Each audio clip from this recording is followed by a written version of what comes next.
सरदार लतीफ़ खोसा साहब और दीगर तमाम साथी यहाँ पर मौजूद हैं। आज हम सुबह यहाँ पर पहुँचे और कायमा कमेटी बराए कानून व इंसाफ उसके हवाले से हम पहले एक बात तो क्लियर कर दें कि हुकूमत ने बदअहदी और हुकूमत ने बदगुमानी की बुनियाद रखी है। कायमा कमेटी बराए कानून व इंसाफ ने, सरदार लतीफ़ खोसा साहब वहाँ पर मौजूद थे, अपने रिकमेंडेशंस में ये बात क्लैरिफाई की थी कि ये रिकमेंडेशंस कौमी असम्बली के लिए हैं और कौमी असम्बली का इजलास बुलाया जाएगा। हुकूमत की तरफ से आप मीडिया के ऊपर भी आप साथी गवाह हैं,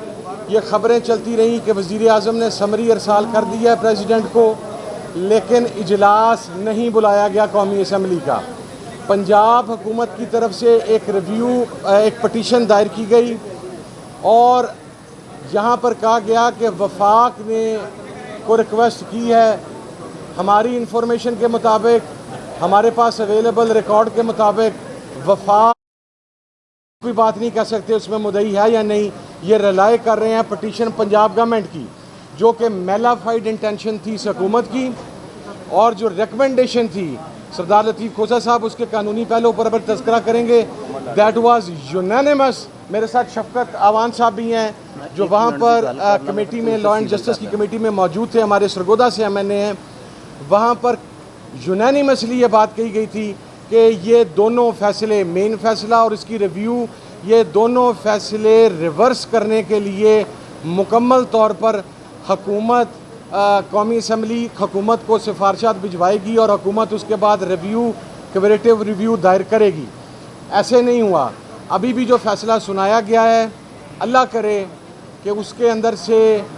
वो तमाम, देखें बात की जा रही है पैरा 7 की और पैरा 42 की। पैरा 6 के साथ 6 पैरे हैं जो उसके साथ अटैच हैं, जिसमें आप 295B के अंदर तहरीफ़ कुरान को आपने उठा के किसी और जगह पे कर दिया, आपने ममनुआ कुतुब के अंदर कर दिया। अभी जब तक हम फ़ैसला देख ना लें, हम फ़ैसला तफसीली पढ़ ना लें, उस वक्त तक हमारी कोई तशफ़ी नहीं है। हम किसी तौर पर भी उस वक्त तक इसको क्लियर नहीं करेंगे जब तक तफसीली फ़ैसला हमारे सामने मौजूद नहीं होगा। और ये बात मैं आपको वाज़ेह कर दूं कि इस फ़ैसले की रिकमेंडेशन कायमा कमेटी की तरफ से पूरा फ़ैसला रिवर्स करने की थी, वो चंद शिकों के हवाला से थी नहीं। अब मैं सरदार लतीफ़ खोसा साहब से रिक्वेस्ट करूँगा, चूँकि उन्होंने तफसीलन वहाँ पर, सरदार लतीफ़ खोसा साहब भी मौजूद थे, अब वो आपको इसके कानूनी पहलुओं से आगाह करेंगे। मैं एक खोसा साहब से इजाज़त से, फिल वक्त जो शॉर्ट ऑर्डर सुनाया गया उसमें तो उन्होंने, कोर्ट ने कहा है कि हमने जो मुतनाज़ा पैराजात हैं वो उसको हज़फ हम कर देंगे, लेकिन ये इस मामले को मुश्किल तौर पर देखने के लिए पाकिस्तान मरकज़ी मुस्लिम लीग जो है उसने तहरीक तहफ़्फ़ुज़ ख़त्म नबूवत का बाकायदा तौर पर ऐलान किया है और इंशाअल्लाह अज़ीज़ हम आइंदा इस मसले को पूरे मुल्क में बेहतर तरीके से लेकर चलेंगे। ज़रा सुन ले, बिस्मिल्लाहिर्रहमानिर्रहीम। देखिए, हमने 3.5 घंटे standing committee on law and justice के सपोर्ट किया गया था। साहिबजादा साहब ने पॉइंट ऑफ ऑर्डर पे कौमी असम्बली में जो है इस इशू को उठाया गया था और अक्रॉस दी आइल, यानी बग़ैर किसी मुतनाज़ा इस अमर के कि कोई हुकूमती बेंच में है या कोई ऑपोजिशन में है, सभी यक ज़बान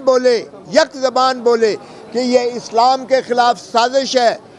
ये इस्लामी उम्मा के ख़िलाफ़ साजिश है और ये फितना और फसाद की जो है जड़ रखी गई है इन फैसलों के ज़रिए से। पहला फ़ैसला आया और रिव्यू में उल्टा उसमें और ज़्यादा नमक पाशी की गई, 2 फैसले सुप्रीम कोर्ट ने, और फिर उसके बाद जो इन्होंने यहाँ से वज़ाहती बयानात जारी किए वो उससे भी ज़्यादा झूठ का मलबा था। सो इसलिए जब सारे हाउस ने कहा कि अभी के अभी जो है इसमें जो है काजी फाइज़ ईसा और उस बेंच को जो है न सिर्फ ये कहा जाए कि ये फ़ैसला ख़त्म करे, पार्लियामेंट ख़त्म करे, बल्कि उनके ख़िलाफ़ भी जो है कार्रवाई की जाए, तो फिर स्पीकर ने ये हमारे तरफ भेज दिया standing committee on law and justice के पास। हमारी 3 نشستیں ہوئی، 3.5 گھنٹے ہوئے اور بحث اور تمیز ہوئی، اس میں کوئی اختلاف نہیں تھا کسی کا، کیونکہ جہاں تک رسول اللہ صلی اللہ علیہ وسلم کا تعلق ہے اور ختم نبوت کا تعلق ہے، ہماری جان، ہماری اولاد، مسلمان کے جذبات یہ ہیں کہ ہم قربان جائیں،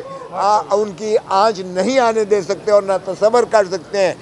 غلام محمد ایک فتنہ تھا جس کو جو ہے انٹروڈیوس کیا گیا سہوانی قوتوں اور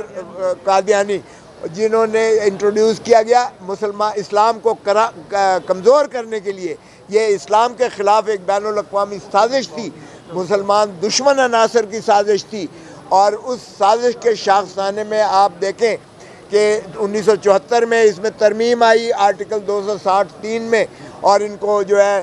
غیر مسلم قرار دیا گیا، اور وہاں ختم نبوت کا بڑا واضح طور پر مسلمان کی تعریف کر دی گئی اور ختم ہو گیا۔ 1984 میں آرڈیننس کے ذریعے 295، 96، 97، 98 یہ انٹروڈیوس کیے گئے قومی اسمبلی قانون کے تعزیرات پاکستان میں، اور ان کو قابل مواخذہ کر کے سزا یاب قرار دیا گیا۔ اور اس کے خلاف جب فیڈرل شریعت کورٹ میں گئے تو وہ معراج الدین کے کیس سے معراج الدین کے کیس سے مشہور ہے فیڈرل شریعت کورٹ کا 1985 کا فیصلہ۔ پھر انہوں نے آپ میں کوشش کی 50 سالہ منانے کے لیے، تقریب منانے کے لیے کہ جی ہم جو ہے پھول جھڑیاں بنائیں گے اور پتہ نہیں بینر لگائیں گے اور کیا کیا، سن لیں ذرا۔ اس میں جو ہے پھر سپریم کورٹ تک وہ جاتا ہے معاملہ، اور ظہیر الدین کا کیس 1993 سپریم کورٹ نے یہ طے کر دیا، قطعی طور پر طے کر دیا، اور اس کی ساری تاریخیں پس منظر میں کہ یہ قادیانی چاہے وہ لاہوری ہوں چاہے وہ ربوہ ہو، یہ مسلمان نہیں ہیں، اور اس لیے ان کو کوئی حق نہیں ہے کہ یہ جو ہے مسجد کا نام لے سکیں یا کلمہ کا نام لے سکیں یا مسلمانوں کی کسی انداز سے جو ہے تکذیب کر سکیں۔ اب سن لیں، میں بس کرنے لگا۔ ہمارا فیصلہ یہ ہوا تھا کہ اس فیصلے کو، پہلا فیصلہ اور دوسرا فیصلہ جولائی کا جو سپریم کورٹ نے ریویو میں کیا ہے، دونوں فیصلوں کو سپریم کورٹ جو ہے کالعدم قرار دے کر واپس لے، اور یہ کیوریٹو، ریمیڈیل اور جو ہے کمپلیٹ جسٹس کی ایک پٹیشن دی جائے، جو ہم نے حکم دیا کہ وفاق جو ہے وہ اس کو دائر کرے گی، اور وفاق میں دائر کرنے کے بعد ہم جو ہے اس کو سارا اریز کریں گے، اور پھر یہ بھی طے کیا جائے گا کہ کیا اس فتنے کے پیچھے کوئی سازش ہے یا یہ سہون ہوا ہے۔ سہون ہم کوئی ماننے کو تیار نہیں تھا۔ پہلا فیصلہ ہوا اور پھر ریویو میں ریپیٹ کیا گیا، اس لیے ہمیں کوئی شائبہ نہیں ہے کہ آج جو دیا گیا ہے، جس طرح صاحبزادہ صاحب نے کہا، آج بہت ہی مبہم قسم کا کیا گیا ہے کہ متنازع جو پیراگرافز ہیں ان کو جو ہے حذف کرنے کے لیے کہا گیا۔ ہم فیصلے کلیتاً متنازع سمجھتے ہیں، کلیتاً ہم مسلم امہ کے اوپر جو ہے ہم سمجھتے ہیں ایک ایسا شب خون مارا گیا ہے۔ ہمارے اسلام کے جو ہے قرآن پاک کے جو ہے اس کی ترویج، جعلی ترویج جو ہے، اور اس کی جو ہے چھپائی اور اس کی جو ہے پرنٹنگ وغیرہ، اور اس کا جو ہے جس انداز سے اس میں کنفیوژن کریٹ کرنے کی کوشش کی گئی ہے، ہم اسے قطعی طور پر مسترد کرتے ہیں۔ تفصیلی فیصلہ آنے کے بعد انشاءاللہ باقی بات کریں گے۔ بسم اللہ الرحمن الرحیم۔ ساری قوم کو آج بہت مبارک